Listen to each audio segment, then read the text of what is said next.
ọ̀rọ̀ Ọlọ́run tẹ́ fẹ́ gbọ́ lákòókò yìí ni a pè ní ọ̀rọ̀ òtítọ́ látẹnu bàbá wa olùṣọ́ àgùntàn Isaiah Olufayobi. Àkòrí ọ̀rọ̀ tí òní ni báwo ni Ọlọ́run ṣe pè ọ́. Àwọn ọ̀rọ̀ tí ẹ̀ ń gbọ́ wọ̀nyí jáde lára àwọn ẹ̀kọ́ àti ogun tí bàbá wa olùṣọ́ àgùntàn Isaiah Olufayobi Ogunbomehin fi sílẹ̀ fún ìran yìí kí wọ́n tó wọnú ògo ní ọjọ́ 21 oṣù keje ọdún 2019 lẹ́ni ọdún 82. Gbogbo ayé wọn náà fi gbọ́ ti Olúwa àti ìtọ́jú ọmọ ènìyàn. Ní ọdún 1989 ẹ̀mí mímọ́ darí wọn láti kó gbogbo ìjọ wọn láti ìlú Èkó lọ kọ́ àgọ́ ńlá síbi ìpè àpọ́sítélì Joseph Ayọ̀ Babalọ́lá lódò Àìràn ìkejì arákejì nípínlẹ̀ Ọ̀ṣun. Wọ́n kọ́ àwọn ilé sórí ilẹ̀ tí ó lé ní éka 36 wọ́n sì jọwọ́ rẹ̀ fún ìjọ àpọ́sítélì ti Kristi lọ́fẹ̀ẹ́. Gbogbo iṣẹ́ ńlá náà ni ó di Joseph Ayọ̀ Babalọ́lá University, Jabu àti ibi àdúrà. Ẹ jẹ́ kí a tẹ́tí sí ọ̀rọ̀ Ọlọ́run tí a ti gbà sílẹ̀ látẹnu bàbá wa. October 29, 1959. Precisely October 29, 1959. Oṣù kan kí n pọ́ ọmọ ọdún 22 gbà náà. It was just a month away that I will mark my 22nd birthday. Ní Olúwa kọ sí mi ló pè mí. That the Lord called me. Àìsàn kan ló ń ṣe mí. I was suffering from an ailment. Mo dẹ̀ ti lọ sí hospital mi, wọn ò rí. And I've gone to the hospital. Medically, it was not detected. Mo lọ kíní, mo lọ kejì, mo lọ ẹ̀kẹta. I went to the first, second, third hospitals. Wọ́n láwọn ò rí nǹkan. The doctor confirmed they saw nothing.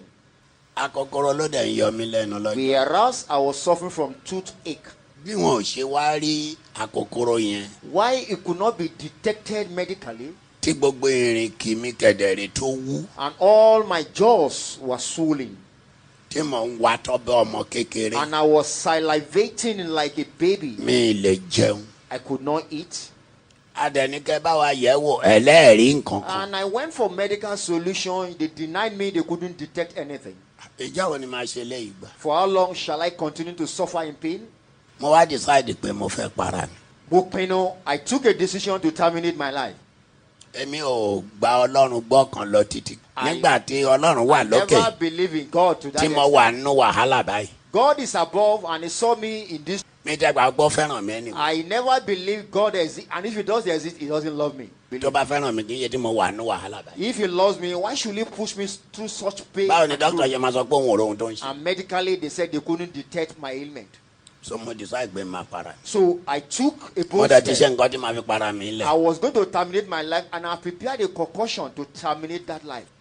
Bí mo ṣe ń bọ̀ láti ibi iṣẹ́. That very day, I was coming from my workplace. Mo wá rí àwọn aládùúrà àwọn tó ń wàásù. I saw some Christian sects. They were having an open crusade. Mo máa ń like pé kí ẹ̀mí gbé àwọn aládùúrà kí n máa fi wọ́n ṣe yẹ̀yẹ́. Naturally, I love seeing people who believe in God in trance so that I can make mockery of them.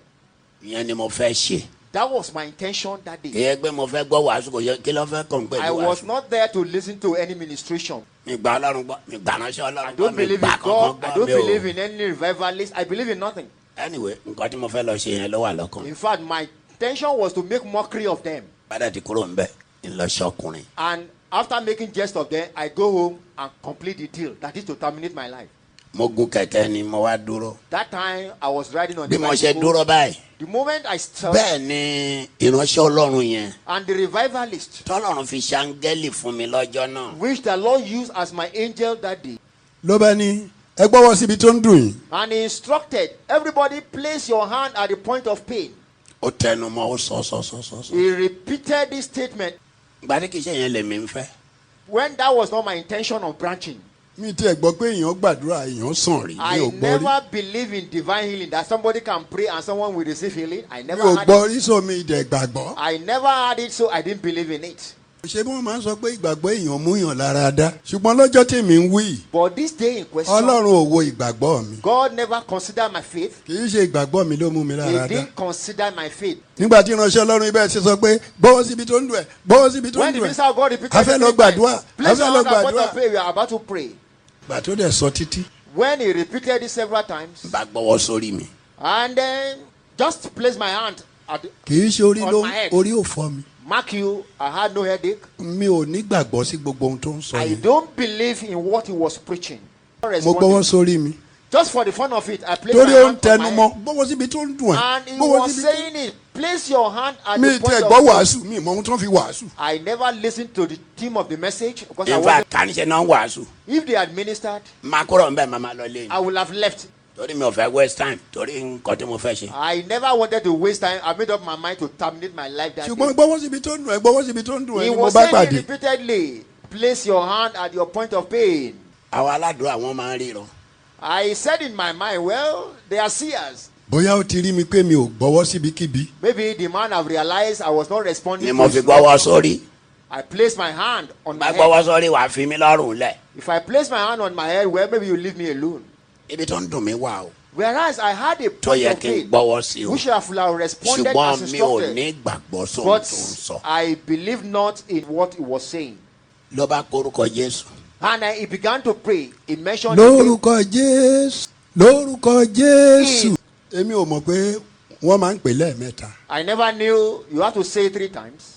ṣùgbọ́n mo sáré pé ó ti pé méjì. I discovered he had mentioned it 2 times. ọwọ́ mi wà lórí mi ń bẹ̀. And my hand remains on my head.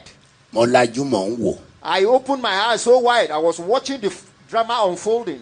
ṣùgbọ́n ibi tí mo gbé lajú lẹ̀ tí mò ń wo ìránṣẹ́ ọlọ́run yìí. While I opened my eyes wide watching this minister of God, ṣé ni mo kọ́ déédéé gbóhùn kan láti òkè. surprisingly, I heard a voice from above. mo dàgbà pé kì í ṣe ohun èèyàn. And that was not the voice of torí òkè man. ni ohun yẹn ti wá. The voice came directly from heaven. I was conscious of that.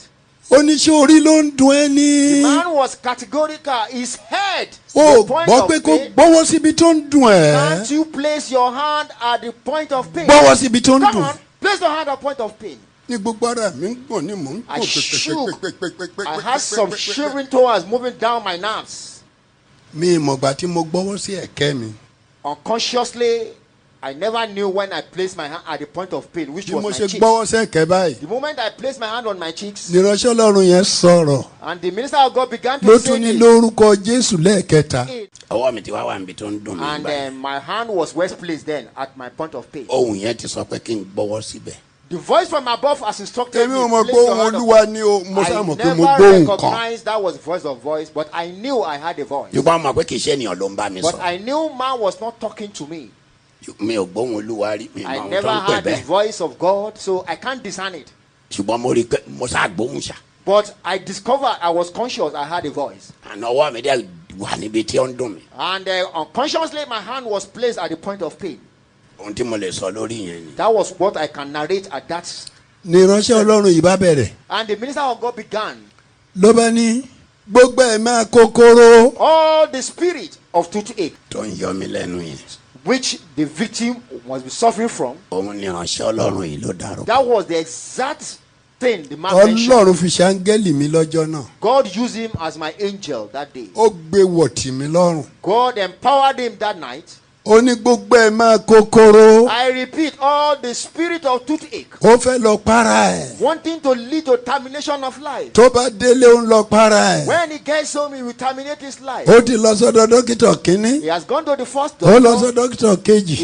He has ó gone lọ to the sọ́dọ̀ second, dókítà kẹta. ditto third doctor.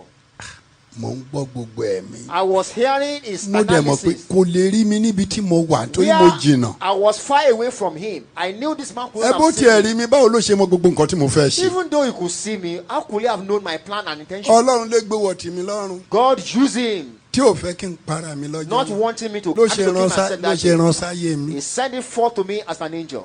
nígbà tó sọ gbogbo ohun tí mo fẹ́ ṣe pátá. When, without knowing me, ohun he tí mo told me fẹ́ all I ohun wanted to títí do. lọ dára nǹkan tí mo fẹ́ fi para mi. To the extent of the mixture, the mi concoction máa I rí irú made, eléyìí rí kẹ. I was surprised. I've never heard or seen. ló bá ní lórúkọ jésù òun pàṣẹ ìwà kòkòrò. I decree you this jáde day, lára ẹ̀. come on, depart from him. ibi tí mo gbọ́wọ́ sí. Where I placed my hand, aràn kan lọ sókè. ó lọọlẹ̀. I saw some movement of worms in my cheeks, ó dúró. and that ceased. ìránṣẹ́ ọlọ́run yìí ti gbóhùn sókè ègé. Minister of God raised up his ó tún voice. bẹ̀rẹ̀ sí í sọ gbogbo bí mo ṣe fẹ́ para. He was narrating how I planned to kill myself. bí mo ṣe lọ lé dókítà. I went to the first doctor. tí n bá ti kúrò ń bí ìmọ̀ ń lọ para mi. After leaving this crusade, I was going on a suicide òun mission. pàṣẹ I decree lórúkọ jésù kí ẹ̀ máa kòkòrò jáde. the spirit spirit of toothache should depart from àrùn me. yẹn tún lọ òkè ó tún And lọ I ọlẹ̀. felt the movement of this worm, ó tún dúró. and it ceased. ó tún pè lẹ́lẹ́kẹta. He decreed the third time. ó lóun pàṣẹ lẹ́ẹ̀kẹta. I decreed the third ìwọ time. ìmọ̀ kòkòrò yìí. You, this spirit of toothache, jáde lára ẹ̀. come on, depart from him. wọ́n dàbẹ̀ ń gbé kinní kan já. I felt a sharp cord. mo gbọ́ pa. It sounded like a sharp cord. ibi tí mo rí yẹn mọ́ nìyẹn. That was what I could narrate that day. ló bá bẹ̀rẹ̀ sí gbàdúrà. And he began to pray. gbogbo àìsàn gbogbo All various tó wà infirmities lára àwọn èèyàn yìí. afflicting this crowd, ẹ sàn be healed. ẹ sàn Be healed. ẹ sàn. Be healed. jésù olúwa wa. àmín. Amen. kò dárúkọ àìsàn kankan. He never mentioned any precise ailment again. He generalized it. àfi tèmi. Except, and of course, the one that I was gbogbo suffering from. ìtókù ó kàn kó pọ̀. All other infirmities, Ó dẹ̀ he ní generalized wọ́n sàn. this. And he healed them with authority. nígbà tí ó wá ṣe yẹn tán After that episode, ó wá kọ orin kan. he sang a song. ó wá ní atúminídè I have been set free lọ́wọ́ ọ̀tá mi from my enemies. wọn kò lè jọba lórí mi They mọ́. have no power over me anymore. jésù nìkan ló lè gba ẹlẹ́ṣẹ̀ Only Jesus can save his láé sinner. àti láéláé. Forever and ever, mo di tirẹ̀. I've become a child of God. wọ́n ṣe kọrin yẹn tán. After that song, ló bá ní ká jáde síta ká wá yin ọlọ́run he lógo. now decree for altar. ọlọ́run wa ti wọ̀ yín sàn. God has healed you. ó ní yẹ ibi tó ń dùn ẹ́ wò. Check your point of pain, everybody. mi ì lè la ẹnu. Before that time, I could not open my mo mouth. lanu. I opened my mouth. ó ní gbábẹ́ lẹ́sẹ̀. àmúṣó rí mi ni. I was surprised. Can this man be seeing me from mo that máa mọ̀ pé distance? ọlọ́run máa ń gbé ìránṣẹ́ ọlọ́run wọ̀ báyìí tí I was ọlọ́run kẹ. surprised God could use his minister so mightily like this for me. kò kẹlẹ̀ rí kò rí mi. There was no way he could have seen me because of kí ló ṣe máa proximity. mọ gbogbo ohun tó ń ṣe mí How yìí. come he knew everything I was suffering from? ní bá gbá bẹ̀ lẹ́sẹ̀. And I responded to his Ó ní instruction. tùgbà. I ní boxed bá tún gbà. the point of pain. ó ní túgbà. Instructed it, come and test it. And ó ló I ti did. sàn. You are healed. mo wo òkè mo wo lẹ̀. I look up and down. ṣé mi ní kú lẹ́yìn. I breathed a sigh of relief. So I will no longer die torí today. òótọ́ mo máa ti sàn lóòótọ́. And I realized I was healed. Perfectly healed. ibi ọmọ àdùn mi mọ̀. The point of pain had disappeared completely. mo wá mọ́wọ́ lọ sí ibi eyín tó ń mì And I went in the point of real pain tí ò jẹ́ ń jẹun. that had prevented me from eating. ló dúró gbọ́n. And everything stood firm. tí ò dẹ̀ dọ́dọ̀ mi tí ò fọwọ́ kàn mí. Without having any encounter or direct Tí ò dẹ̀ touch. rí mi. And he didn't see me. I was surprised. tí ẹ bá ń fẹ́ láti máa gbọ́ àwọn ọ̀rọ̀ wọ̀nyí lórí WhatsApp ẹ sẹ́ndì yes sórí ẹ̀rọ ìbánisọ̀rọ̀ 0809 678 1135 0809 678 1135 kí Olúwa bùsí ọ̀rọ̀ rẹ̀ fún ìgbàlà ẹ̀mí wa àmín.